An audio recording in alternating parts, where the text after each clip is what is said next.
وہ صحیح کے خوبصورت چہرے میں الجھا ہوا تھا۔ لبوں پر سجی گلابی لپسٹک اسے اپنی طرف متوجہ کرنے لگی۔ ایک ہاتھ سے اس کا چہرہ تھامے انگوٹھے سے ان لبوں کو مسل کر وہ جھکا تھا ان پر، اور تحریم آہستگی سے آنکھیں مون کی۔ چہرہ جھلسنے لگا تھا مگر وہ بنا کسی مزاحمت کے آنکھیں بند کیے کھڑی رہی۔ کمرے کی میں نے خیز خاموشی گیٹ بجنے پر ٹوٹی۔ باسط آہستگی سے اس کی جان بخشی کرتا ہٹا تھا۔ تحریم کی گھنیری پلکیں اٹھنے سے انکاری ہوئی۔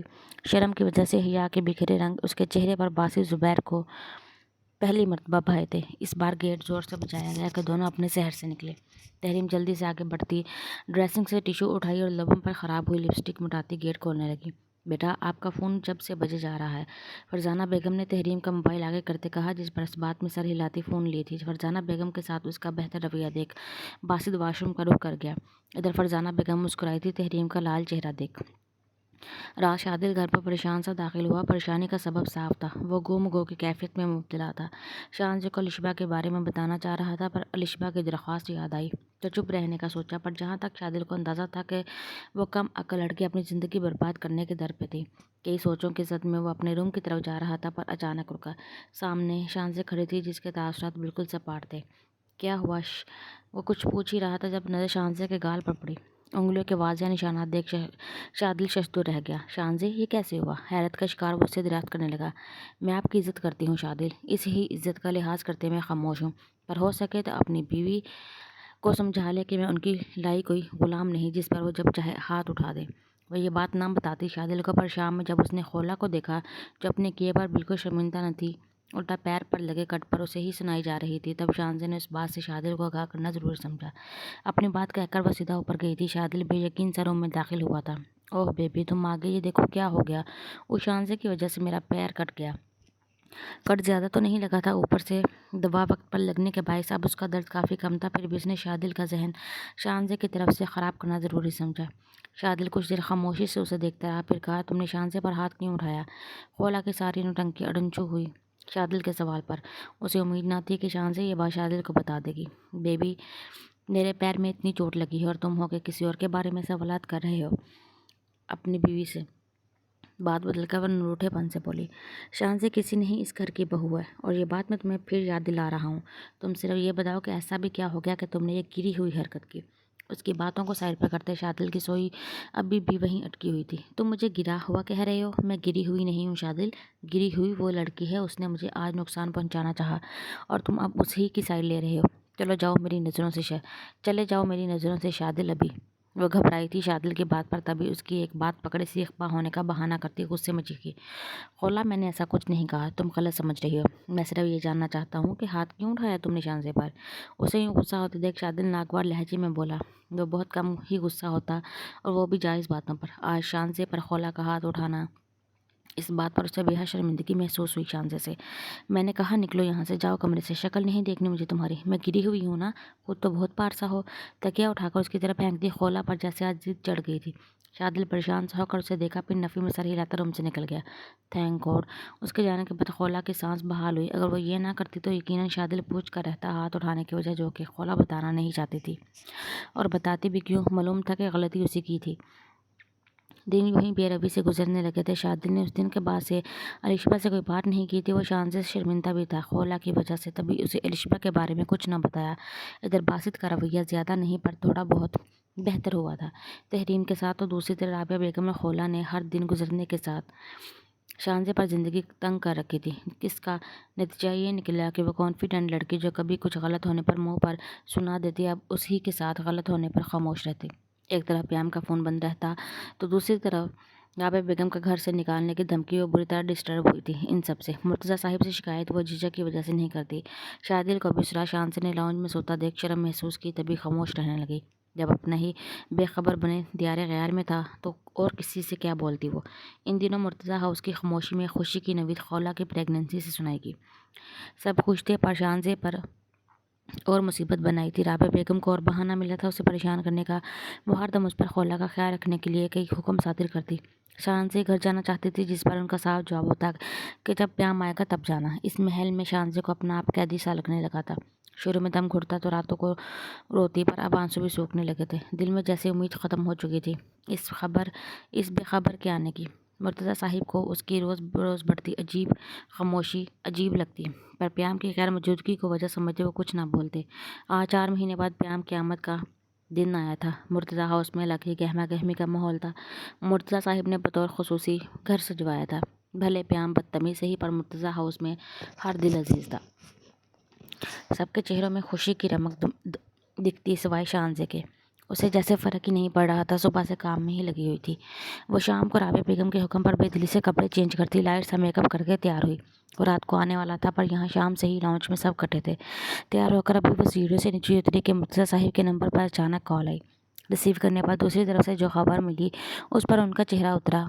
فون رکھے وہ ایک پریشان نظر سب پر ڈالتے گویا ہوئے، کام زیادہ ہونے کی وجہ سے پیام کی واپسی آج نہیں ہو سکتی۔ زمین نے کہا ہے کہ اسے 2 مہینے اور لگیں گے۔ یہ خبر جہاں سب کو یکلخت اداس کر گئی، وہیں سیڑھیوں کے پاس کھڑی شانزے کے چہرے پر زخمی سی مسکراہٹ ابھری۔ دل میں ٹیس اٹھی تھی، نہ چاہتے ہوئے بھی گال بھیگے، پر آنسوؤں کو بے دردی سے رگڑتی وہ واپس اوپر چلی گئی۔ عبید بار میں بیٹھا ڈرنک کرتے ہوئے لشبہ کے بارے میں سوچ رہا تھا۔ وہ اب بیزار ہونے لگا تھا اس سے۔ کتنی مرتبہ تو بے عزت کر چکا تھا اسے، پر وہ لڑکی پتہ نہیں کس مٹی کی بنی تھی جو ہر بار اس سے ملنے کا کہہ کر ایک ہی رٹ شادی کی لگائے رکھتی۔ کچھ دن نہیں ملا تو بھول ہی گیا۔ مانوس آواز پر عبید چونک کر گردن گھمایا تھا۔ اس کے دیکھنے پر یاور ہنستے ہوئے برابر میں بیٹھا۔ جس دن پیام سے پیٹا تھا اسی دن سے کبھی پیام کے سامنے نہ آیا، اور یہی پیام بھی چاہتا۔ عبید نے یہ بات پیام سے چھپائی ہوئی تھی کہ اس کی اب بھی یاور سے اکثر ملاقات ہوتے رہتی ہے۔ تو کس سوچ میں گم ہے؟ معمول سے ہٹ کر آج عبید کو خاموش دیکھ وہ پوچھ بیٹھا، ساتھ ہی ڈرنک آرڈر کی۔ بس یار، لشبہ سے تنگ ہوں، دماغ خراب کر کے رکھا ہے۔ عجیب قسم کی لڑکی ہے، اتنی انسلٹ کے باوجود ایک ہی رٹ ہے کہ شادی۔ گاڈ! کوفت بھرے لہجے میں کہہ کر وہ سپ لیا تھا۔ عبید کا توسع یاور اس بات سے پہلے ہی باخبر تھا۔ ساتھ یہ بھی معلوم تھا کہ لشبہ کوئی اور نہیں بلکہ اسی شانزے کی بہن ہے جس سے بدتمیزی کی بدولت پیام اس کا دوست اپنی دوستی بھلائی یاور پر ہاتھ اٹھایا تھا، اور اب وہ لڑکی پیام کی بیوی کے درجے پر فائز تھی۔ تو کر لینا شادی، اس سے کیا برائی ہے؟ یاور پرسکون سا ہو کر بولا، جس پر عبید حیران ہوا۔ ابے کیسے کر لوں؟ پہلی بات کہ میں آئمہ کو کم از کم اتنا بڑا دھوکہ نہیں دے سکتا۔ گرل فرینڈ تک تو ٹھیک ہے، شادی نہیں۔ اور ویسے بھی میں ایسی کسی لڑکی کے ساتھ شادی نہیں کر سکتا جس میں سیلف رسپیکٹ تک نہ ہو۔ نفرت سے ہنکارا بھرتا وہ بڑی آسانی سے اس کی محبت کو سیلف رسپیکٹ سے تولا تھا، جبکہ یاور کے ذہن میں کچھ اور ہی چلنے لگا، جس کی وجہ سے اس کے لبوں پر خباثت بھری مسکراہٹ ابھری۔ ایک بات مانے گا میری؟ کچھ سوچتے وہ بولا۔ بول عبید میرے بھائی، تو کر لے اس سے نکاح۔ یاور کی بات پر عبید کا غصہ آنے لگا۔ اپنا منہ بند کر لے، جب کہہ رہا ہوں کہ نہیں کروں گا شادی تو پھر کیا مسئلہ ہے تیرے ساتھ؟ بجائے پریشانی ختم کرنے کے اور بڑھا رہا ہے۔ وہ چڑ کر بولتے اٹھا، رخ باہر کی طرف تھا، پر تبھی یاور کی بات پر اس کے چلتے قدم رکے۔ شادی کرنے کا کون کہہ رہا ہے میرے دوست؟ عبید پلٹ کر ناسمجھی میں دیکھنے لگا اسے۔ آخر کیا کہنا چاہ رہا تھا وہ؟ اس کے یوں دیکھنے پر یاور کے امین کی ہنسی ہنستے کھڑا ہوا۔ اب اگر وہ تجھے کال کرے یا ملنے کا بلا کر یہ ضد کرتی ہے تو اسے پوچھنا کہ کیا وہ تیرے لیے گھر سے بھاگ سکتی ہے۔ اس کے پاس آ کر یاور عبید کے کندھے پر بازو رکھتا کہنے لگا۔ ابھی وہ کچھ بولتا کہ یاور اور بولا، اگر وہ نہیں مانتی تو ٹھیک ہے، لیکن اگر وہ مان گئی تو اس سے صرف نکاح کر لینا، پھر باقی کا کام مجھ پر چھوڑ دیو۔ بات ختم کر کے وہ خباثت سے ہنسنے لگا۔ عبید جو اب تک ناسمجھی میں سے دیکھ رہا تھا، یاور کی بات سمجھ آنے پر اس کا ہاتھ جھٹکتا پیچھے ہوا۔ انسان بن جا کمینے، پیام بخشے گا نہیں ہمیں۔ جان لے لے گا وہ۔ نہیں، میں ایسا نہیں کر سکتا۔ پیام کی اس رات دی گئی دھمکی سے وہ پہلے ہی ڈرا ہوا تھا، اچھے سے جانتا تھا اس کا غصہ۔ ابے یار، پیام کو کون بتائے گا اس بارے میں؟ اور ویسے بھی تجھے صرف اس تسلی کے لیے نکاح کرنا ہے، اور نکاح کے فوراً بعد تو اسے میری فلیٹ پر کسی بہانے سے چھوڑ کر چلے جانا، باقی میں سنبھال لوں گا۔ یقین کر وہ لڑکی کہاں گئی کسی کو خبر تک نہیں ہوگی۔ عبید کو دھیمے لہجے میں ساری بات سمجھا کر وہ آخری میں ایک آنکھ دباتا ہنسا تو عبید سوچ میں پڑ گیا۔ سوچ لے عبید، تیری جان بھی چھوٹ جائے گی اس تتلی سے۔ اسے نیم رضامند دیکھ یاور نے ایک مرتبہ اور پتا پھینکا۔ میں سوچ کر بتاؤں گا تجھے۔ عبید کی اس بات پر یاور کندھے جھکا کر حامی بھر لیا۔ جانتا تھا کہ اس کا جواب ہاں میں ہی ہوگا۔ موڈ کیوں خراب ہے تمہارا؟ وہ ابھی آفس سے آیا تھا، روم میں داخل ہوا تو بیٹھ تحریم کو بالکل چپ بیٹھے دیکھ سرسری سا پوچھا۔ آج خلاف معمول وہ اسے آتے ہی تنگ نہیں کر رہی تھی۔ تمہیں پتہ ہے کل میں گھر جانے والی تھی، پیام بھائی کی واپسی جو ہو رہی تھی آج، پر اچانک ڈیڈ نے کال پر بتایا ہے وہ کام زیادہ ہونے کی وجہ سے 2 مہینے بعد آئیں گے۔ منہ بنا کر اسے بچہ بتاتی کچھ ایسی لگی کہ باسط بھی ساختہ مسکرایا تھا۔ تو کیا ہوا؟ 2 ہی مہینے ہیں، گزر جائیں گے۔